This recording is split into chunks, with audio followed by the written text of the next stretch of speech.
We want to now look at different exchange rate regimes, and we want to start off by looking at the fixed exchange rate regime, where we want to start by seeing why pegging the exchange rate is a bad idea.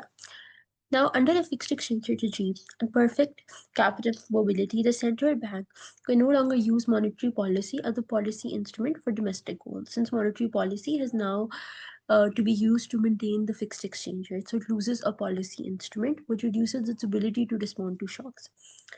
Now, the country also needs to match, we know, movements in the foreign interest rate, where we know, okay, the fixed exchange rate regime and perfect capital mobility implies domestic interest rate is equal to foreign interest rate. So, if the foreign interest rate goes up, it has to increase the domestic interest rate. If the foreign interest rate goes down, it has to decrease the domestic interest rate. And this has a risk of unwanted effects on its own economic activity.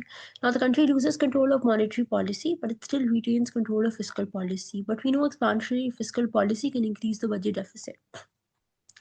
So a country that wants to decrease its budget deficit cannot, under a fixed exchange rate regime, use monetary policy to offset the contractionary effect of its fiscal policy on outputs. One policy might not be enough.